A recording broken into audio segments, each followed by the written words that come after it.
Baik, jumpa kembali di channel kami. Di video part 2 ini membahas soal kompetensi dasar kepribadian. Jadi soal kompetensi dasar kepribadian ini keluar dalam seleksi PPK kemarin. Laporan yang saya dapatkan itu sekitar 5 soal keluar soal kompetensi dasar ini. Jadi jika teman-teman berminat terhadap 25 paket soal untuk ujian PPS, Panitia Pemungutan Suara, langsung saja menghubungi nomor WhatsApp dan Instagram yang tercantum di bawah. Langsung saja kita ke soal nomor 1. Ketika muncul suatu masalah dalam pekerjaan saya sebagai penyelenggara pemilihan kepala daerah 2024 yang kebetulan ada kaitannya dengan hal-hal yang menjadi kewajiban saya sebagai anggota PPS, maka saya A. Mencari kambing hitam penyebab masalah, B. Akan bertanggung jawab sepenuhnya, C. Membiarkan masalah tetap berlangsung, D. Melihat dulu adakah orang lain yang bersalah, mungkin ada pihak lain yang harus bertanggung jawab. Baik, kita mencari opsi yang paling tepat untuk soal nomor 1 ini adalah B.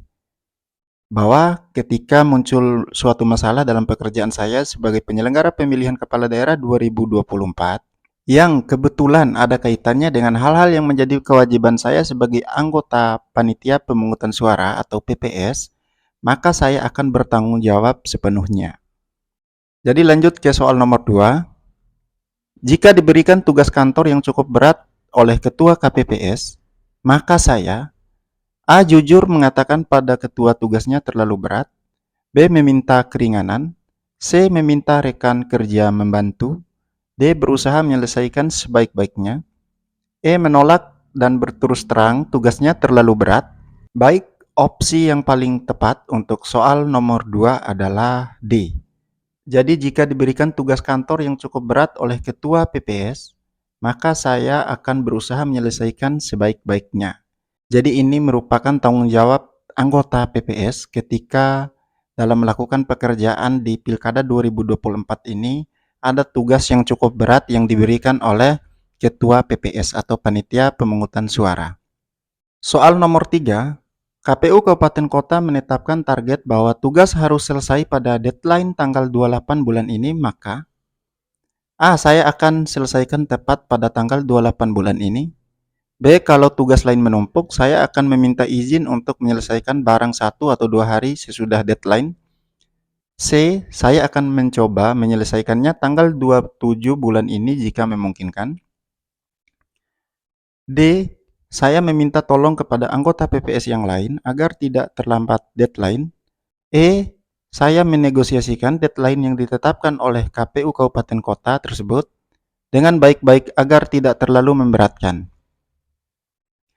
Baik, opsi yang paling tepat untuk soal nomor 3 adalah C.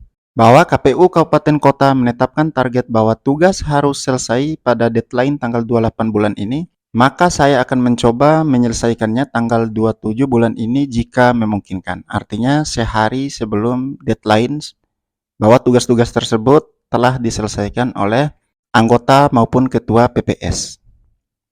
Lanjut ke soal nomor 4.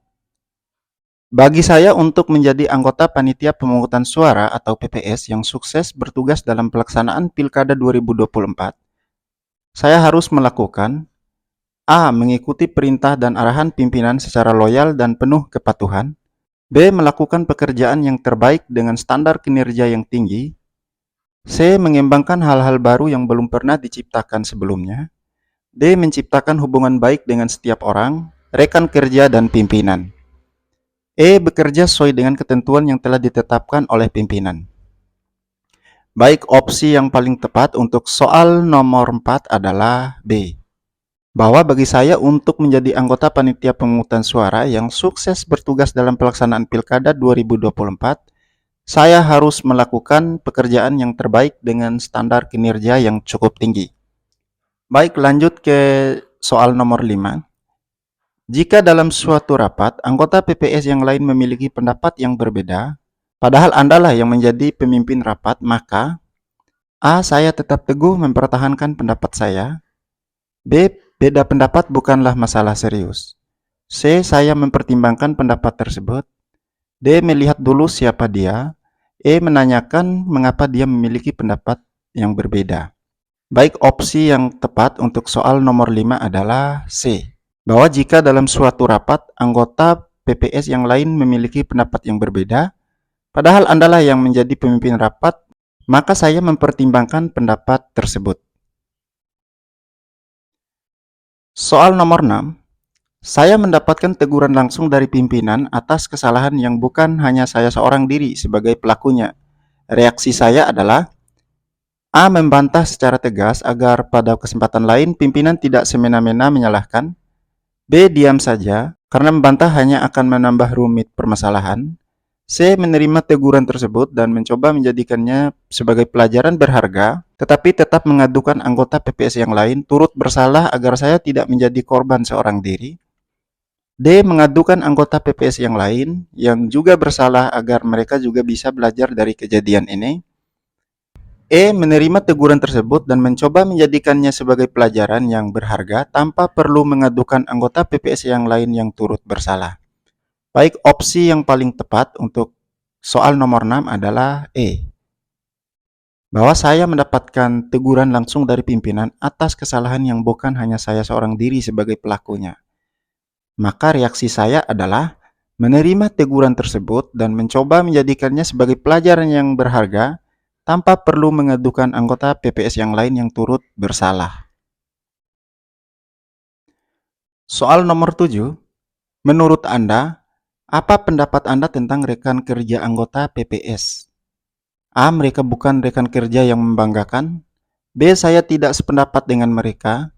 C. Mereka adalah teman yang baik dan selalu membimbing saya. D. Mereka adalah rekan kerja yang menyenangkan.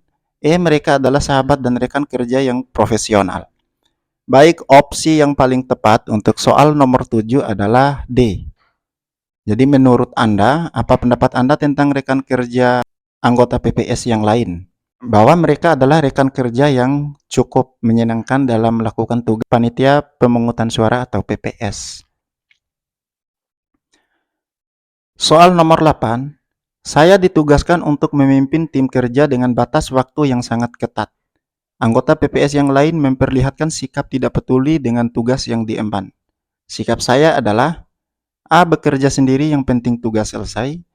B. Mengancam mengeluarkan anggota PPS yang tidak serius dalam bekerja. C. Melaporkan kepada KPU Kabupaten Kota agar diberikan sanksi. D. Membagi tugas secara adil dan memotivasi anggota PPS untuk menyelesaikannya. E. Menasihati mereka agar sadar akan penyelesaian tugas yang diemban. Baik, opsi yang paling tepat untuk soal nomor 8 adalah C. Bahwa saya ditugaskan untuk memimpin tim kerja dengan batas waktu yang sangat ketat. Anggota PPS yang lain memperlihatkan sikap tidak peduli dengan tugas yang diemban. Sikap saya adalah membagi tugas secara adil dan memotivasi anggota PPS untuk menyelesaikannya. Jadi fungsi ketua itu adalah bersikap adil dan memberikan motivasi kepada anggota PPS yang lain. Lanjut ke soal nomor 9. Dalam menyelesaikan tugas yang diberikan kepada saya, maka saya A. Selalu mencari alternatif lain agar tidak mengambil keputusan sendiri. B. Tidak berani mengambil keputusan sendiri. C. Selalu menunggu keputusan pimpinan. D. Berani mengambil keputusan karena tugas tersebut telah diberikan kepada saya. E. Menyadari bahwa keputusan pimpinan diperlukan jika keputusan tersebut di luar wewenang saya. Baik, opsi yang paling tepat untuk soal nomor 9 adalah D. Bahwa dalam menyelesaikan tugas yang diberikan kepada saya, maka saya akan berani mengambil keputusan karena tugas tersebut telah diberikan kepada saya. Soal nomor 10. Setiap hari kerja saya masuk sekretariat PPS paling cepat dibanding dengan anggota yang lain. Yang saya lakukan setelah tiba adalah A. Masuk ke ruangan dan membaca koran. B. Santai di luar sekretariat PPS untuk menikmati udara pagi. C. Masuk ke ruangan dan membuat rencana kerja. D. Masuk ke ruangan dan mengobrol dengan rekan sejawat. E. Masuk ke ruangan dan memulai pekerjaan yang tertunda kemarin. Baik, opsi yang paling tepat untuk soal nomor 10 adalah D. Bahwa setiap hari kerja saya masuk sekretariat PPS paling cepat dibanding dengan anggota yang lain. Yang saya lakukan setelah tiba adalah masuk ke ruangan dan mengobrol dengan rekan sejawat. Sekian soal di video part 2 ini yang kita bahas tentang soal kompetensi dasar sesuai dengan kisi-kisi yang diberikan oleh KPU bahwa soal kompetensi dasar itu menjadi soal yang diujikan pada seleksi PPS untuk Pilkada 2024. Semoga bermanfaat dan menambah wawasan Anda. Billahi taufik wal hidayah. Wassalamualaikum warahmatullahi wabarakatuh.